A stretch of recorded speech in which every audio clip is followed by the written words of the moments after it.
Assalamualaikum warahmatullahi wabarakatuh.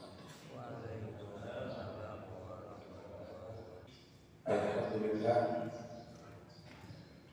alhamdulillahilladzi jama'ana fi hadzal masjid al-ma'mur bis-salamah wal 'afiyah min kulli baliyah.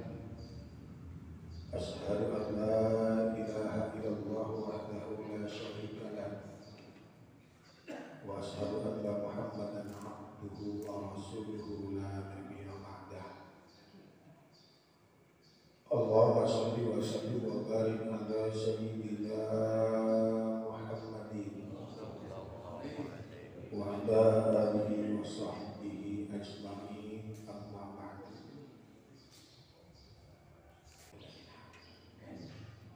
Kita mulai saja hadis awal dari hadis yang awal, hadis yang pertama.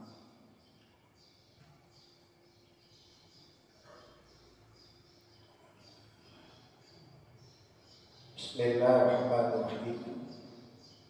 An Amiril Mu'minin Abi Hafs Umar bin Khattab radhiyallahu anhu qala sami'tu Rasulullah sallallahu alaihi wasallam yaqul innamal a'malu binniyat wa fi riwayatin binniyat wa innama likulli imrin ma nawa.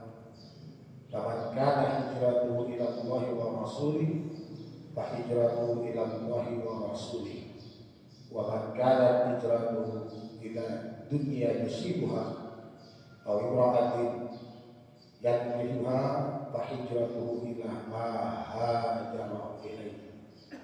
Rawahu Imam al-Muhaddisi Abu Abdullah Muhammad bin Ismail ibn Ibrahim ibn al-Mughirah ibn Baristabah al-Bukhari wa Abu al-Husayn Muslim ibn al-Hajjaj bin Muslim al-Husayni an-Naisaburi bi sahihayma alladaini huma ashahul kutubil musannafah. Ini secara global saja. Hadis yang pertama di sini dari Sayyidina Umar bin Khattab radhiyallahu anhu yang bergelar Amirul Mu'minin. Gelar Amirul Mu'minin itu pertama kali kepada Sayyidina Umar bin Khattab, bukan kepada Sayyidina Abu Bakar. Ketika baginda Rasulullah SAW meninggal dunia, diangkat Abu Bakar sebagai khalifah. Tapi ketika Sayyidina Abu Bakar meninggal dunia, Umar kagak mau dikasih gelar khalifah. Kata Sayyidina Umar, kalau bahasa kamu besar mah gua mau belum layak, nggak pantas gua. Gila, dipanggil lurah, nggak mau sih, jangan lurah. Jadi akhirnya Sayyidina Umar itu menolak gelar khalifah. Akhirnya sepakat para sahabat gelarnya diberikan Amirul Mu'minin. Jadi khalifah itu pada Sayyidina Abu Bakar saja. Ganti Utsman Amirul Mu'minin, Sayyidina Ali pun begitu Amirul Mu'minin. Tadi kita dengar an. Terus ada Imam al-Akbaru, jadi buat yang pemula.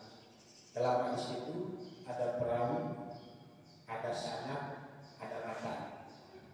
Jadi kalau anu itu namanya sanad, sementara tadi yang Rasul bersabda itu namanya matan. Di Muqaddimah sebelumnya Imam An-Nawawi ini sengaja membuang beberapa sanad, tujuannya hanya untuk meringankan atau memudahkan. Teks hadisnya dalam Sahih Bukhari ini tidak langsung kepada Sayyidina Umar bin Khattab, tapi haddatsana Al-Humaydi Abdullah ibn qala haddatsana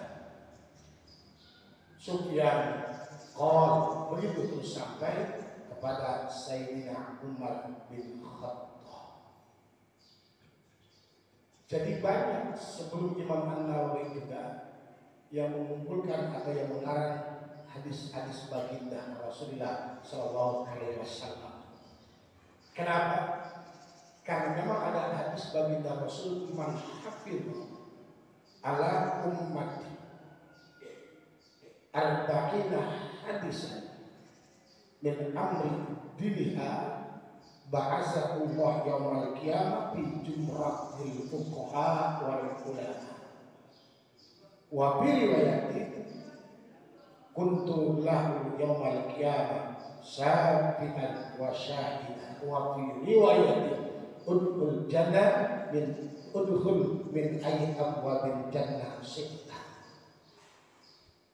Karena ada hadis baginda Rasul, barang siapa yang memelihara atau yang menghafal hadis baginda Rasul 40 hadis, dari 40 hadis ini mampu dia amalkan, dia ajarkan, dia sampaikan kepada orang-orang muslim, baik dia paham secara detail, maka nanti di hari kiamat dibangkitkan bersama rombongan fuqaha dan ulama. Di dalam riwayat lagi kata Rasul, nanti aku akan menjadi atau memberikan syafaat dan menjadi saksi buatnya. Dan di dalam riwayat lain lagi, silakan masuk surga dari pintu mana saja. Meskipun hadis ini dikatakan hadis dhaif. Cuma kata Imam An-Nawawi, qad ittafaqal ulama ala zawazil amal bil hadis dhaif fi fadailil a'mal. Sepakat para ulama bolehnya mengamalkan dengan hadis yang dhaif dengan tujuan untuk fadail amal. Jadi boleh, kecuali hadis dhaif.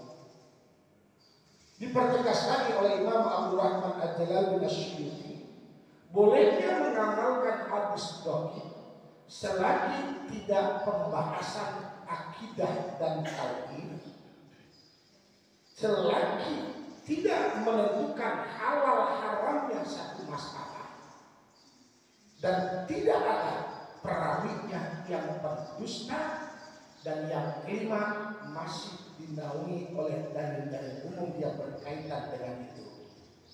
Jadi kita boleh mengamalkan hadis dhaif menurut kesepakatan para ulama untuk fadhail amal. Jadi tidak masalah kalau melakukan mengamalkan hadis-hadis dhaif untuk fadhail amal. Saudara sekalian, di hadis pertama ini Imam An-Nawawi mengedepankan masalah niat. Bahkan kata Imam Ahmad dan Imam Syafi'i, hadis ini mencakup sampai 70 bab. Dari tentunya dari satu bab itu nanti banyak berbagai macam cabangnya. Maka kita temukan dalam kitab-kitab fikih kebanyakan judul pertamanya tentang masalah niat. Oleh karena itu, kita pun duduk di sini luruskan dulu niat kita. Karena kata Ibnu Mubarak, rubba amalin shagirin tu'addimuhul niat, wa rubba amalin kabir tusabbihu niat. Betapa banyak amal-amalan yang kecil bisa bernilai besar cuma gara-gara niat. Begitupun betapa banyak amalan-amalan yang kiranya kelihatannya hebat, besar, tapi bisa berarti jadi kecil itu amalan cuma gara-gara niat. Sebelum saya membahas tentang konteks dari hadis ini, tentunya kita sering dengar tentang niat. Apalagi hadis ini udah familiar, pasti paham. Paling tidak penggalan hadisnya innamal a'malu binniyat. Kalau kita bicara nih, sebelum melangkah jauh, minimal ada 7 pembahasan tentang niat itu sendiri. Yang pertama, ma'iyatun niat. Apa sih niat itu? Lughatan wa syar'an, secara bahasa maupun secara istilah. Nanti kita urai satu-satu. Yang kedua, hukum niat itu sendiri apa? Apakah wajib, ataukah sunnah, atau sebaliknya? Yang ketiga, wa ma ghayatu, tujuan niat itu sendiri apa?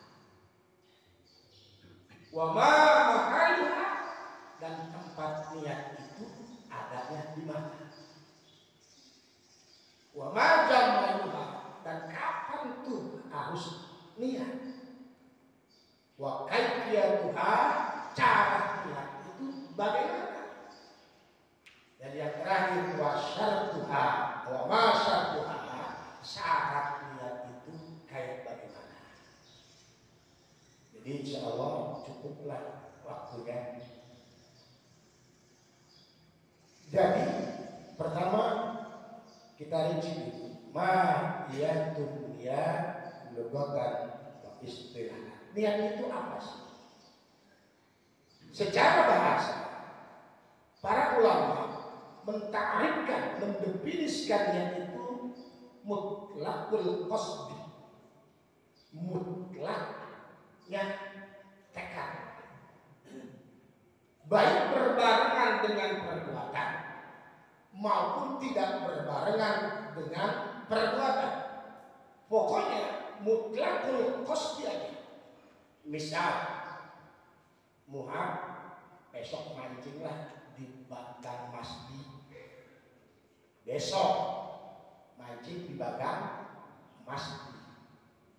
Mancingnya besok. Belum dia lakukan, sebab dia masih ada di Masjid Al-Makmum. Tekadnya duluan, tapi perbuatannya belum dilakukan. Secara umum tetap disebut niat secara bahasa. Tapi dalam agama nggak cukup secara lidah. Ada yang secara terminologi. Yang disebut niat itu adalah qasdu syai'in muqtaranan bi fi'lihi. Menyengaja sesuatu dibarengi dengan perbuatan. Jadi menyengaja sesuatu itu dibarengi dengan perbuatan, itulah yang namanya niat. Kalau baru menyengaja, perbuatannya belum dilaksanakan, dalam bahasa besar namanya program, rencana. Bahasa agamanya ada. Jadi kalau merujuk secara harfiah, mutlaqul qasdi aja. Mubareng sama perbuatan kayak udah niat. Tapi secara istilah yang namanya niat itu menyengaja sesuatu berbarengan dengan perbuatan. Makanya kalau ada kelompok-kelompok belas sonoan, ngapain tuh sholat gak pakai usoli, kalau gunanya sholat pakai usoli. Kan dari rumahnya ke Masjid Al-Makmum udah niat mau sembahyang, kenapa ya pakai usoli? Gak usah pakai usoli. Ya sembahyang sih memang gak pakai usoli. Orang sembahyang pakai celana aja gak boleh. Orang sholat gak boleh pakai celana. Nah, kita masih pada ngerokok nih kan, masih pada doyan ngerokok kita nih. Ini meskipun kita tentang ilmu hadis yang melotot, baca kitabnya hebat, hafal Quran, bilangin teman-teman kita, kalau masih ngerokok, bilangin gak boleh jadi imam. Ya, boleh kalau masih ngerokok Bang Hasan, gak boleh jadi imam. Siapa kan? Hah? Lagi ngopi ya. Masih ngerokok. Oh, ini kan dari berapa dari rumah dia. Udah niat kata dia. Kalau udah niat mah, atau nggak boleh gas motor, atau udah niat mah nggak boleh kayak apa. Padahal belum tentu dia dari rumah sampai ke masjid bisa langsung sholat. Bisa aja pas mau berangkat di tengah jalan, kemana lu? Makmur, sholat jamaah kuliah subuh puji. Nih pas nakalan, ada yang bagi-bagi ampun, orang asal datang kayak 2 juta. Itu jadi nggak berangkat. Jadi udah masih makmur. Ngomongnya udah dia, tapi ternyata nggak jadi sholatnya. Atau mau wudhu, udah merasa mau wudhu, ini makmur ya masa sampel doang. Wudhu, kalau berangkat wudhu di situ, HP-nya bunyi. Kebetulan yang nelfon itu orang yang kemarin ditabrak motor, bayar-bayar 2 bulan, susah gelarnya. Masa di mana? Masjid. Kita bantu kan 27 hari. Saya buru-buru ke benteng, bisa kan langsung kemari. Masa kira-kira jadi ke wudhu. Hebat. Ya kan? Bisa ke benteng. Ke benteng masa. Jadi yang namanya dia berbarengan dengan perbuatan.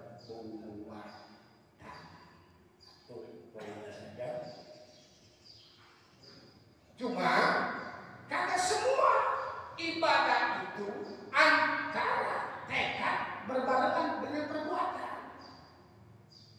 Misal puasa. Kalau puasa itu dimulainya dari kapan? Puasa. Johor. Anak apa puasa Johor? Asar. Terbit.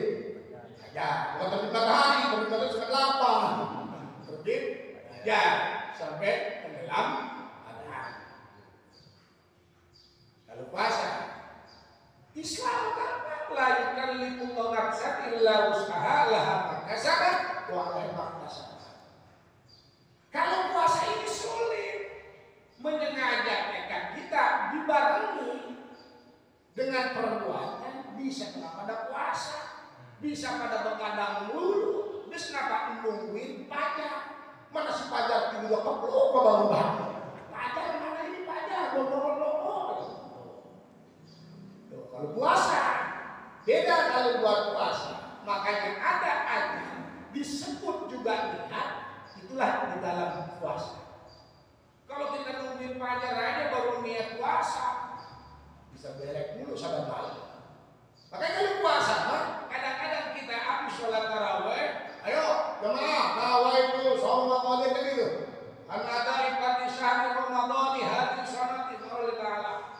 Jangankan habis tarawih, habis bakal aja kita buka puasa, makan asinan semangkok, kolak semangkok, es kopior segelas, bihun sama bala-bala sendiri. Kan kita kalau buka puasa kalau betul. Iya, makanya pas kita tarawih enggak bukan habis. Habis batal aja kita niat lagi puasa, boleh. Kalau puasa wajib. Kalau puasa sunnah jam 7:30 juga pagi boleh. Ini dari pagi belum kena apa-apa, belum kena kopi. Arpa ngaji subuh biasanya ada NU, bisa dirame NU nasi uduk. Arpa NU nih di Masjid Al-Makmur.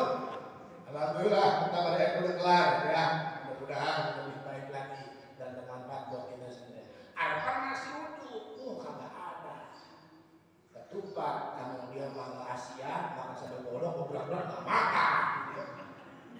Lewat dia pulang, pas pulang nanya bini, sarapan sama apa? Bininya bukannya jawab tapi sebelum belum sarapan kata bininya. Udah 3 hari gak ngasih duit, kan begitu. Ya kalau itu mah gua puasa, boleh. Itu puasa gara-gara nggak ada sarapan, boleh. Selagi belum ada yang membatalkan puasa. Tapi kalau udah masuk mata setelah subuh masuk kopi, nyicipin doang dikit puasa, boleh. Kalau puasa sunnah, boleh. Selagi belum ada yang membatalkan puasa, belum masuk ke doa. Tapi puasa wajib, kita niatnya malam. Apa kita udah mulai puasa?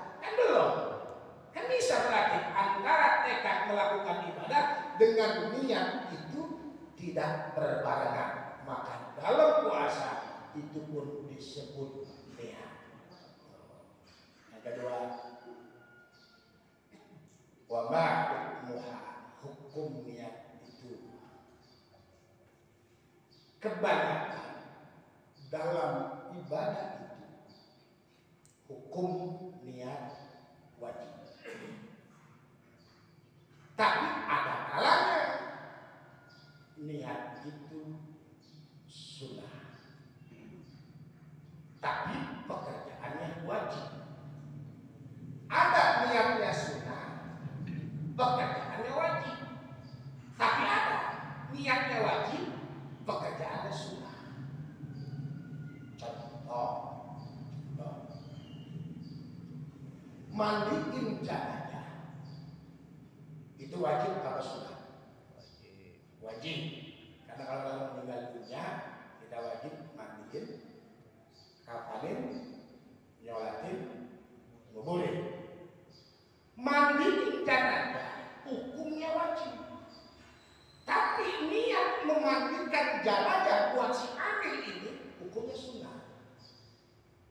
Dia nggak niatnya, tapi jenazah dimandikan itu sah. Berarti pekerjaannya wajib, niatnya mah sunnah. Tapi sebaliknya, niatnya wajib, kerjaannya sunnah. Ada misal mewudukan si mayat, niatnya wajib dia mau mewudukan si mayat, tapi mewudukannya ngerjainnya sudah mau diguyur aja begitu. Berarti tadi dia guyur, cuma dia niatkan mewudukan, itu boleh. Jadi balik tuh, kalau memandikannya wajib kerjaannya, niatnya sunnah. Tapi kalau mewudukannya niatnya wajib, mewudukannya sunnah.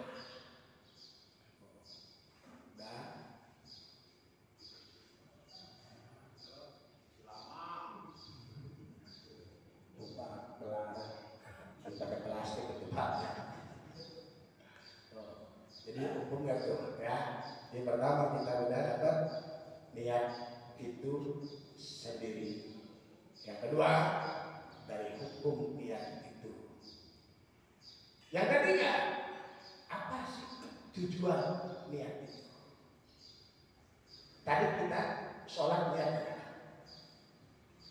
Kalau tadi sholat niat ya. Iya, kakaknya Bapak terima. Tujuan dari niat itu sendiri, pertama, litamyizil ibadah min ghairiha, membedakan bahwa itu ibadah dengan yang lainnya. Jadi tujuan dari itu sendiri membedakan apakah perbuatan itu ibadah atau bukan. Misal tadi pada mandi nih kemarin berangkat ke masjid Al-Makmur, semua pada mandi dah, mandi basah. Ada yang mandi adat, mandi emang sudah rutinitas tuh. Sahabat sholat mau berangkat ke masjid dia mandi.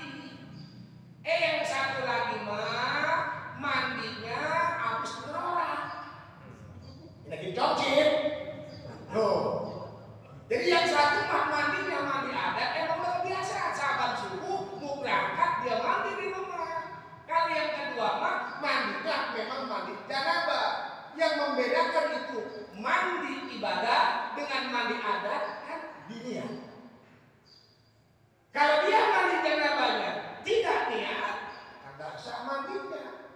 Dan yang satu mandi adat, mandi udah rutinitas. Yang satu lagi mandinya mandi dulu, akhirnya beda. Oh ini mah mandi ibadah, yang ini mah mandi biasa. Yang mandi biasa mah biasa aja, yang mandi janabah mah dapat ganjaran gara-gara ini. Tuh salah satu tujuan kenapa ada niat.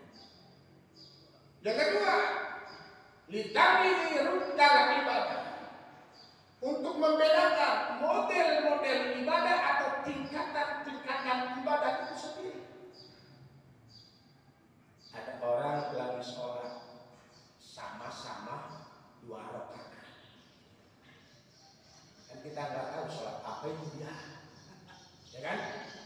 Kita sedang sholat apa itu dia. Yang nggak tahu nama yang pertama sholat sunnah tahiyatul masjid, yang satu lagi emang dia mah sholat subuh kasihan. Tanya bang kamu sholat apa? Sholat sunnah. Ini saya mau sholat subuh. Yang membedakan tingkatan model yang satu ibadah sunnah, yang satu ibadah wajib ada di mana? Letaknya ada di ini. Makanya pentingnya tujuan dari niat. Mudah-mudahan niat kita selama ini Allah terima, selain niat kita semata-mata karena Allah Subhanahu wa Ta'ala. Kenapa? Karena memang niat itu orientasi niat atau bahkan kata ulama bab kajian inamal amal niat ini, satu tentang niatul amal, niat dari perbuatan itu sendiri, dari ibadah itu sendiri. Yang kedua dari tawajjuh atau orientasi amal dia yang dilakukan itu sholatnya buat apa, karena apa, dan untuk siapa. Makanya kata Imam Yahya bin Hasan, ta'allamu niat, belajarlah kamu tentang niat. Kenapa? Fa'innaha ablagu minal amal, karena sesungguhnya niat lebih sampai daripada amal itu sendiri. Jadi Imam Yahya bin Hasan ngajarin kita untuk kita belajar tentang niat. Kenapa? Karena niat itu lebih sampai daripada amal. Kajiannya bagaimana maksudnya? Ada orang berangkat dari Lampung, Ustaz Yahya dari Lampung, udah mau niat nih ke masjid, udah azan TK, tahu-tahu motornya kempes. Mana udah jam 4, mana dia pengurus lagi, selama nambel jam 4.15, beres nambel perutnya keberobok. Makan rujak ceramah dingin-dingin, malamnya nggak berobok, buang air. Udah buang air selesai, mau berangkat nih tekadnya, madak-madakan bensinnya habis. Kata biasa, nuntun jauh gerimis. Dia udah punya tekad, tujuan mau sholat jamaah, dapat pahala kan? Saya dapat padahal amalnya belum dikerjain. Maka fa'innaha ablagul minal amal, niat itu sudah sampai duluan daripada amal, padahal amal belum dilaksanakan. Pesan Imam Yahya bin Hasan. Mudah-mudahan biar kata satu nyender kita masa tenang aja kalau niatnya. Kalau kita di sini jadi konsumen, kalian motor PCE. Udah berapa tuh? 3. Tujuan apa berarti? Niat, hukum. Yang keempat, wama ma'aluha. Di mana itu tempatnya? Apakah di lambung, di jantung, atau di otak kita, atau di hati kita? Tapi kesepakatan para ahli fikih, niat itu tempatnya di qalbi, di hati.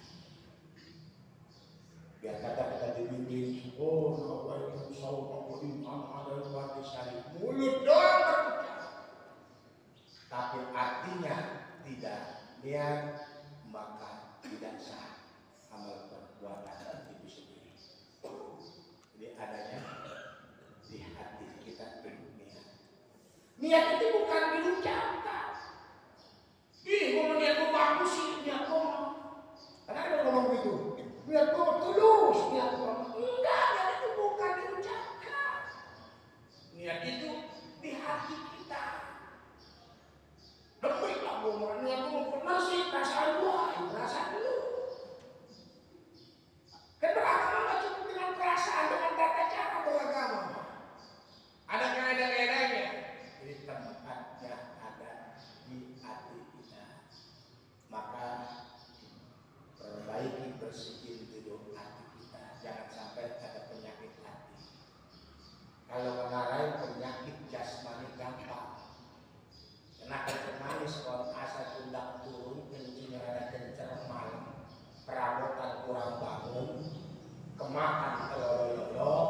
Udah tuh,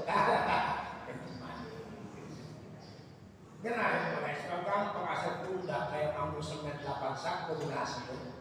Ya udah ya, kolesterol. Makan daging kambing udah takut.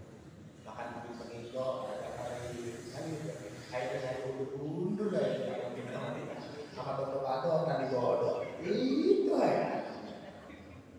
Kalau belakangan rasa panas, dekat Cilegon, udah ada tuh kaki pada melengker, silang ada pegel, tahu ada tuh urat asem di, iya urat, udah ada pasti tuh kemungkinan asam uratnya udah 9 lebih, mulai dari takut makan kerang hijau, udah ketakutan, makan cumi udah nggak berani, habis mahal 70.000.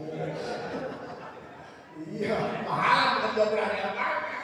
Udah kayak begitu, mudah-mudahan kita diberikan kesehatan oleh Allah Subhanahu wa Ta'ala. Maka tidur kita pun bisa bernilai ibadah kalau niatnya benar. Kalau tadi semalam kita tidur sudah baca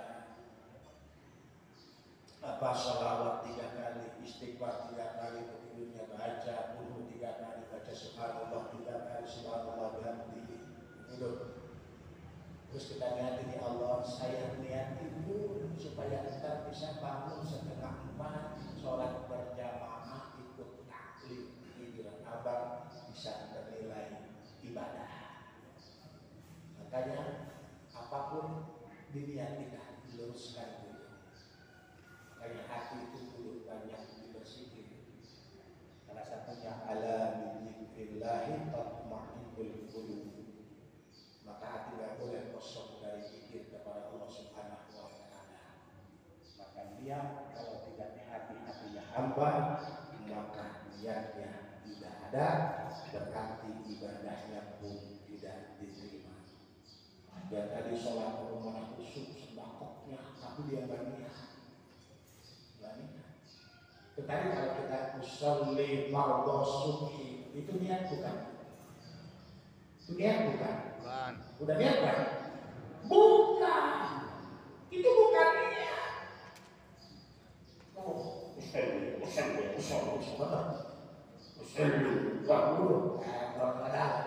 Itu mah bukan niat, itu mah lafaz niat. Lafaz niat itu mah. Jadi belum melakukan ibadah itu melakukan niatnya. Niatnya belum. Niat ibadahnya belum. Maka wama jamanuha. Kapan tuh waktunya niat? Yang kelima tuh. Jadi waktunya niat diawali dengan perbuatan awal ibadah itu sendiri. Wudu wajibnya membasuh muka yang pertama. Maka niatnya itu tatkala kita membasuh muka, itulah niat muqarranan bil-pilih. Kalau dia niatnya atau setelah membasuh muka, pas dia membasuh tangan baru niat, berarti tidak sah. Karena wajibnya berwudu yang pertama membasuh muka, waktu niat itulah dibarengi dengan awal kita mulai ibadah. Lalu di mana letak niat sholat? Kita bilang kata usulinya berapa kali usuli. Tapi permulaan sholat adalah takbir. Akhirnya sholat salam. Dia kata dia sholatnya baca surahnya sampai 3 juz. Tapi kalau dia nggak salam, nggak bukan sholat. Ada orang nggak salam sembahyang. Dan pakai johor baru salam. Ada amat juga salam. Sebab akhirnya sholat adalah salam. Awalnya adalah takbir. Maka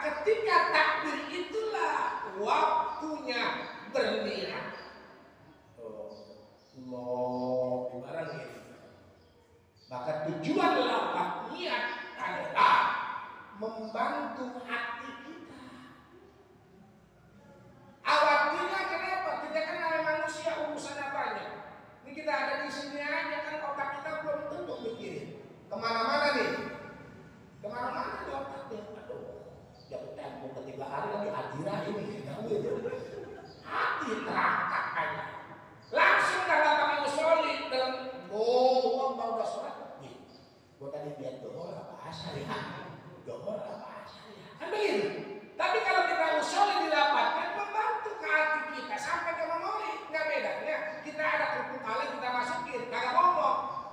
Kerupuk alit banyak suka gede, kalau saya lihat kerupuk pada jatuh, dimasukin ke alit begini itu, nggak ngomong dia.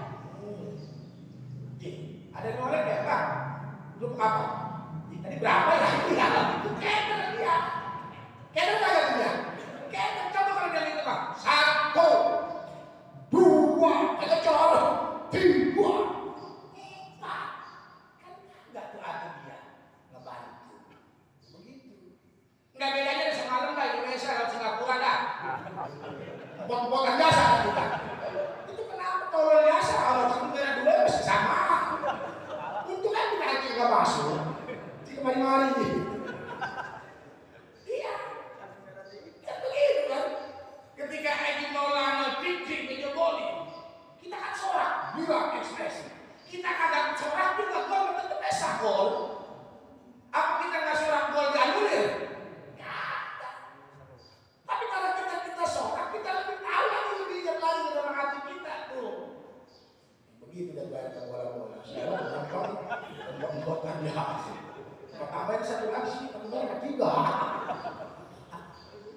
Wabah zaman Nuh.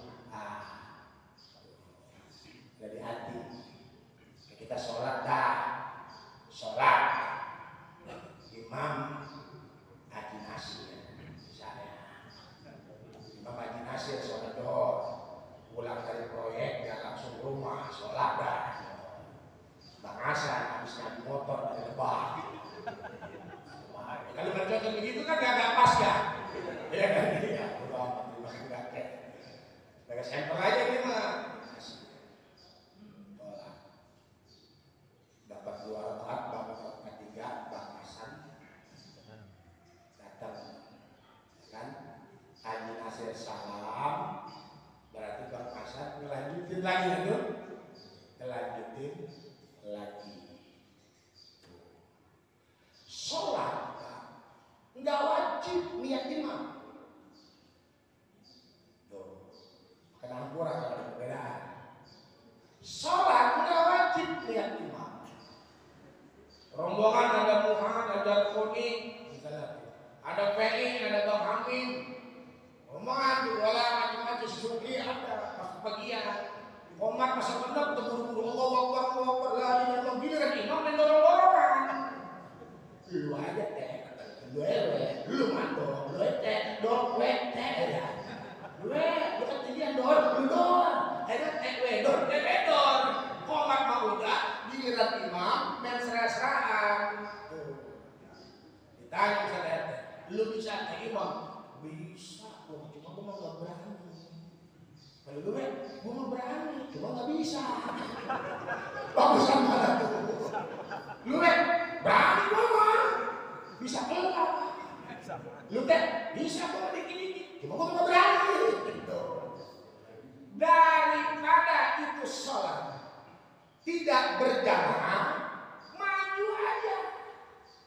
Jangan niat imam, cuma dapatnya atur. Tapi jamaah makmum wajib, makmum tetap dapat 27. Nggak rugi. Cuma imam pun ada nilai plusnya gara-gara dia jadi berjamaah. Cuma secara konteks dia ibadah, dia bukan imam. Merasa, memang dia karena berdua sih. Dibaca-bacanya itu dia karena berdua. Rame-rame sih dia karena berdua. Akhirnya maju imam sholat zuhur ini nggak kedengeran, dia tidak wajib imam. Akhirnya jemaah jadi nggak sholat jemaah. Jadi kalaupun sholat dia rusak, nggak mau sholat sendirian. Makmum datang. Apalagi kalau yang jadi imamnya mantan makmum. Emang ada gak imam mantan makmum? Ada imam mantan makmum. Contoh tadi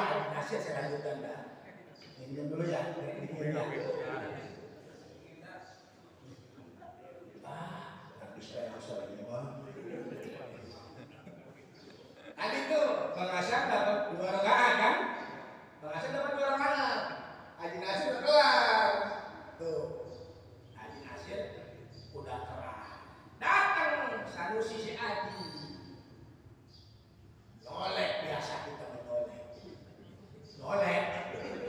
Ayo dah. Itu kebiasaan kita sholat nolek.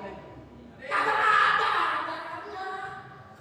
Nggak ada. Coba kalian dicolek baru belajar silat. Bencang loh. Biasa ke sholat. Apalagi sholat isya berdeket di Masjid Al-Mamur jam 11. Dia sholat. Tahu-tahu ada yang nyolek lari. Iya kan? Coba dia menakut sembahyang libur batang. Iya pas lagi sholat dicolek pundak, ini kena pundak makna kuping. Merinding. Dan apa itu? Enggak sholat itu. Jadi kalau mau nolong, bahwa memberitahu kita ini jadi makmum, usolinya atau takbirnya dikencengin. Usolli. Kedengaran kan tuh?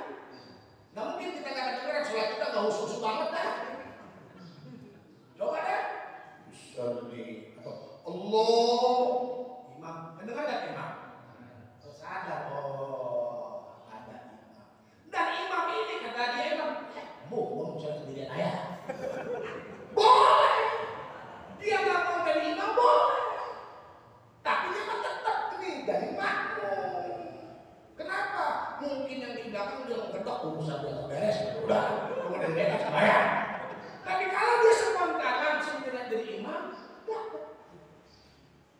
Nah ketika tadi Abang Hasan itu berdiri, ada datang lagi. Kan itu imam mantan makmum.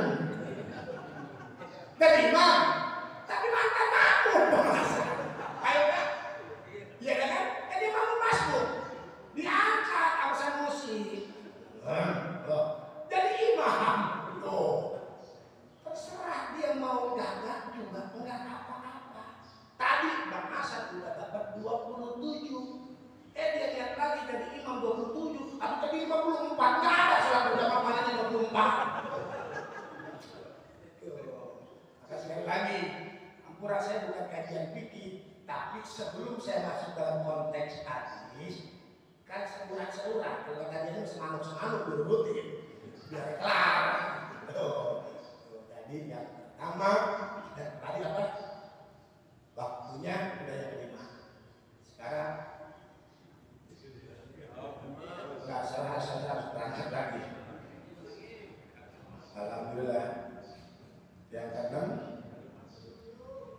yang kelima tadi, sekarang yang keenam. Coba tidur muhadrat. Artinya, yang kedua hukum, niat, yang ketiga tujuan, niat, keempat tempat niat, kelima waktu niat. 5 mau bilang singa, dasarnya 01. Udah berapa? 5 itu mau nambahin dewek. Yang keenam kaifiyatuha, bagaimana cara niat, tata caranya. Tata cara niat berbeda-beda tergantung dari ibadah yang dilakukan. Niat wudhu yang beda dengan niat sholat. Tuh, tata caranya beda. Motong kambing juga beda. Apakah ini kambing akikah? Apakah ini kambing korban misalnya? Kan beda. Sholat juga beda niatnya, tergantung apa yang dilakukan. Kalau dia sebelum subuh berarti kan sholat sunnah fajar, atau tidak kenal sholat biasa subuh. Ketika dia masuk menjadi sholat berjamaah. Jadi kalau tata cara dari niat ibadah itu sesuai dengan ibadah yang dia lakukan. Maka sekali lagi, ayo benar kata Yahya bin Katsir, ta'allam niat, pelajari niat itu. Bahkan kata Imam Sufyan Ats-Tsauri, tidak ada yang lebih berat yang saya bisa atasi daripada niat itu sendiri. Kenapa? Fa innaha tataqallabu alayya, karena niat itu kadang-kadang suka berubah. Sulit atasi niat. Kadang-kadang kita udah niat bagus, berubah lagi kadang-kadang.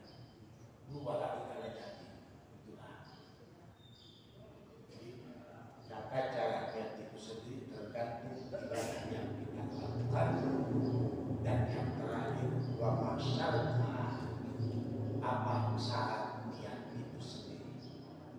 Sebenarnya syarat niat banyak. Salah satunya syarat niat itu satu, Islam.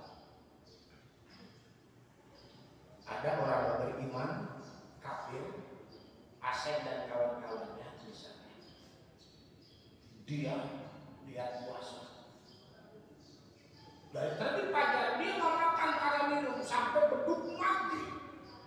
Biar kata dia perutnya melilit lapar, tenggorokannya haus, maka kagak diterima puasanya. Kenapa? Karena salah satu syarat niat adalah kudu Islam.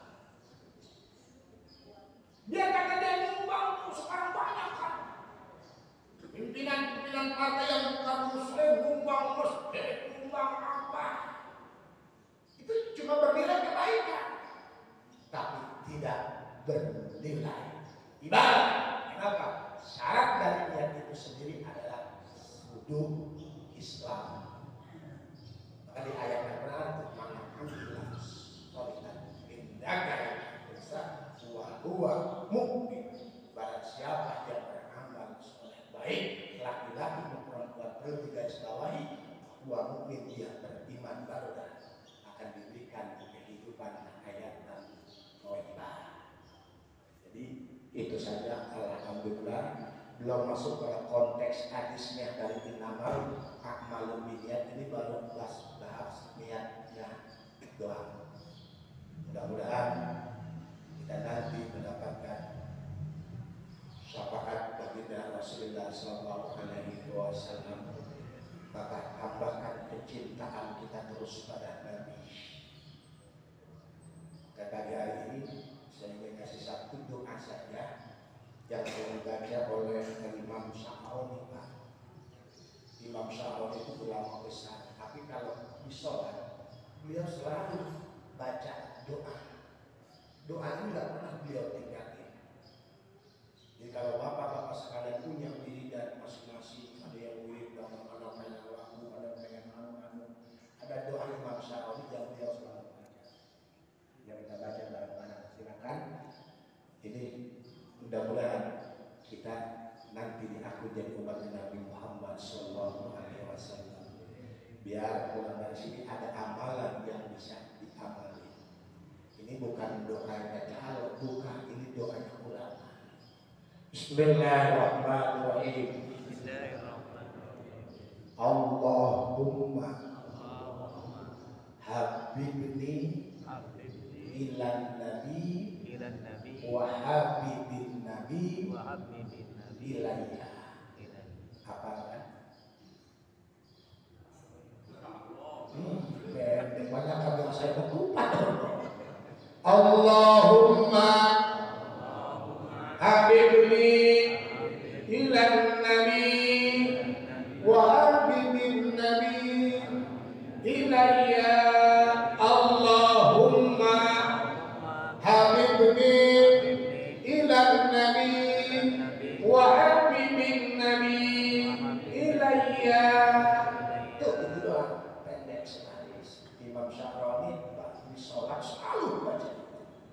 Artinya begini, ya Allah, tambahkan kecintaan saya pada Nabi, supaya Nabi cinta sama saya. Lalu kenapa Imam Sya'rani doanya Allahumma habibni ilaika, ya Allah tambahkan kecintaan saya padamu, tapi kok kepada Nabi, enggak kepada Allah langsung. Kenapa? Karena ada dasarnya.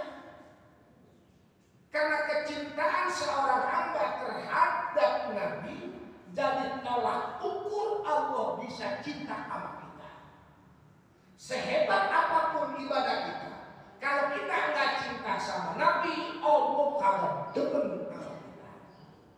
Jadi tolak ukur Allah supaya demen sama kita, kita kudu cinta sama Nabi.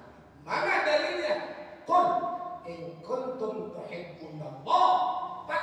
Tapi begini, katakanlah Muhammad, jika kamu sekalian cinta kepada Allah, di dalam tafsir, ittiba' Nabi, ikuti Nabi, cintai Nabi. Kalau sudah dicintai, yuhibbukumullah, kamu akan dicintai oleh Allah. Berarti kecintaan Allah bisa ada, bisa kita raih, kudu cinta dulu Allah. Kalau Allah udah cinta, intinya wa yaghfir lakum dzunubakum, dosa kamu akan diampuni. Nikmat mana lagi yang akan kau dustakan kalau dosa kita sudah diampuni oleh Allah Subhanahu wa taala. Cinta kita belum seberapa sama Nabi. Dalam kitab Futuhatul Makkiyah, Syekh Muhyiddin Arabi meneliti, Pak, orang saking cintanya sama Nabi ngasih nama anak Ibrahim, dinamain anaknya Allahumma sholli ala Muhammad. Ada orang rumah saya nama anaknya Allahumma sholli ala Muhammad. Saking cintanya sama Nabi. Bahkan saya punya teman anaknya diberi nama pakai Al-Quran. Qad aflahal mu'minun. Kata saya keren banget, biasa kalian juga jilabil abu jilalah. Kalau dia betul kiamat biasa. Saking cintanya sama Nabi itu kayak begitu. Bahkan dalam kitab Kalimatul Qayyim, Profesor Al-Jum'ah, seorang ulama Mesir, mengadakan ensiklopedia penelitian, ternyata sampai saat ini yang nama Muhammad hampir 60 juta lebih. Itu Muhammad Kober belum 100. Muhammad Kober maka belum ke 100, hampir 60 juta lebih. Bayangin, saking cintanya sama Nabi Muhammad. Cuma kalau udah pakai nama Muhammad, jangan pakai sembahyang. Nama doang Muhammad, sembahyang, demo, takbir, Allah Akbar, baik, lebih takbir. Lebaran bulan mandi buat itu sebenarnya puasa kakak, terawih kakak, sholat di dua jam 4 udah sampai al-maghrib, lupa lagi tempat kayak tradisional YouTube tempatnya sama dia. Takut terbangnya tempat. Pakai kain baru, persenan dari dia. Cap wadi. Pakai cap dada dulu, cuma dirobek lagi nanti. Pas sama aku, bukan seperti saya nggak ada dulu di masjid. Nah, untuk orang yang dapat namanya Muhammad, untuk dalam kitab Bukti Quran, ternyata itu nanti misalnya Haji Nasir, surga, surga nih, Yahya, surga, Luqman, surga, Suki, surga, Salat Ahad, surga, Buhar, surga, Hasan, surga. Ada yang namanya Muhammad Su'ad misalnya. Dia ada Muhammadnya, sama-sama surga. Yang dipanggil duluan masuk surga, yang ada nama Muhammadnya. Dalam kitab itu tak bisa baca. Udah ganti Muhammad Daraboni. Bangun juga. Ya Muhammad, panggil dulu. Tuh kelebihan nama Muhammad. Kalau ada yang bertanya, silakan. Ada 30 menit lagi kan? Kalau yang bertanya, kalau bisa saya jawab, nggak bisa saya tanya guru saya yang bukan sangat sendiri. Dah, Al-Fatihah.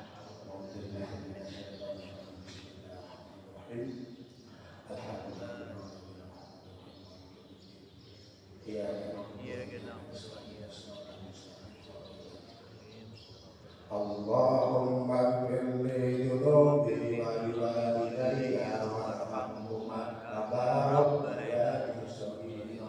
Allahumma firli dunubi wa liwalidayya warhamhuma kama rabbayani shaghira. Allahumma firli dunubi wa liwalidayya warhamhuma kama rabbayani shaghira. Lebih kurang mohon maaf.